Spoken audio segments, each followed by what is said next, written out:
اس سے نکل آؤ یار، ہمارا دنیا کے سامنے معیار کیا ہے؟ بیٹھو اکیلے، کرو مراقبہ، سوچو تھوڑی دیر، گرو سجدے میں، غور کرو ہمارا رب کی بارگاہ کے اندر روحانی مقام کیا ہے۔ دعا میں لذت ہے، عبادت کا ذوق ہے، تلاوت قرآن کا شوق ہے، کوئی درود و سلام کا ذائقہ ہے۔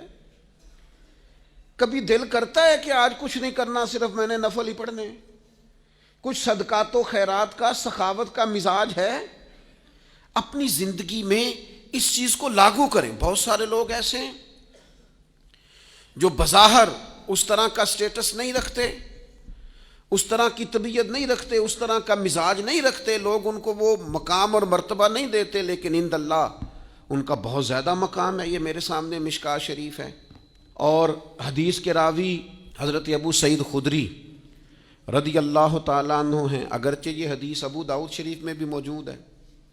سیدنا ابو سعید خدری رضی اللہ تعالیٰ عنہ فرماتے ہیں، ہم مسجد نبوی شریف میں بیٹھے تھے اور ایک آدمی قرآن مجید پڑھا رہا تھا اور باقی بیٹھ کے سن رہے تھے، اور حالت ایسی تھی کہ بعض لوگوں کے پاس کپڑا بھی پورا وجود ڈھانپنے کو کوئی نہیں تھا، یعنی ان کے جسموں پر جو لباس تھا وہ بھی اتنا زیادہ نہیں تھا کہ وہ چادروں میں سمٹے ہوئے ہوں، بس سادے سادے لباس، اس کے ساتھ وہ وقت گزار رہے تھے۔ ایک آدمی قرآن پڑھا رہا ہے۔ میں قرآن پڑھانے والے لوگوں سے کہا کرتا ہوں، کوئی بڑی گاڑی سے اترے نا کبھی تو پریشان نہ ہو جایا کرو۔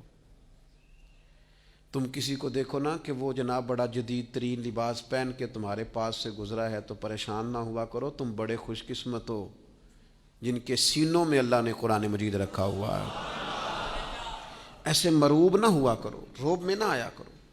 جناب ابو سعید خدری رضی اللہ تعالیٰ عنہ فرماتے ہیں کہ لباس بھی اس طرح میسر نہیں تھے ہمیں، پر ہم مسجد نبوی شریف میں بیٹھے تھے اور ایک صاحب قرآن مجید کی تلاوت کر رہے تھے، گویا پڑھا رہے تھے اور باقی سن رہے تھے، سیکھ رہے تھے۔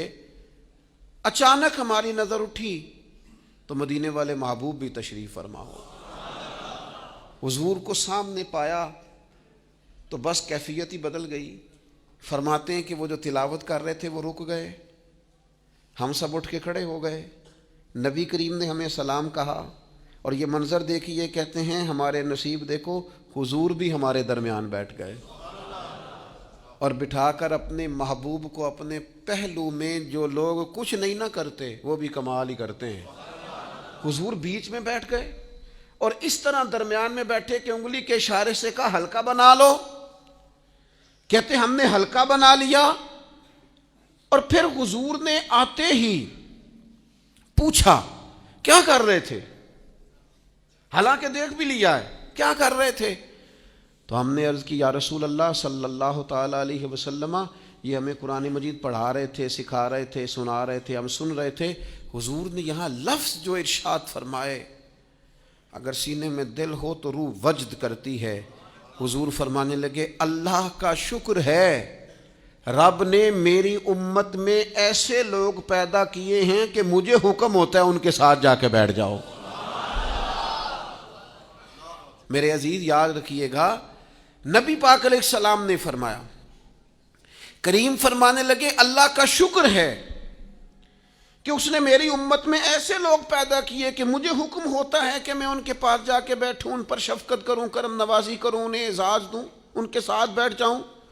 اور پھر حضور فرمانے لگے، اے گروہ مہاجرین اور انصار، اے فقیر لوگو، تمہیں خوشخبری ہو، اللہ قیامت کے دن تمہیں پورا نور عطا فرمائے گا، اور فرمایا تم امیر لوگوں سے آدھا دن پہلے جنت میں چلے جاؤ گے، اور فرمایا وہ آدھا دن 500 سال کا ہوگا، آدھا دن پہلے جنت۔ حالانکہ یہ لوگ وہ تھے جن کے وجود پر لباس پورا نہیں، لیکن جو عند اللہ مقام ہے، جو اللہ کی بارگاہ میں درجہ ہے، جو ان کے روحانی مقامات ہیں، جو اللہ کے حضور اور نبی پاک کی بارگاہ میں انہیں قرب خاص حاصل ہے، وہ اتنا اعلیٰ اور بلند ہے کہ نبی کریم ان کے درمیان آ کے بیٹھ جاتے ہیں۔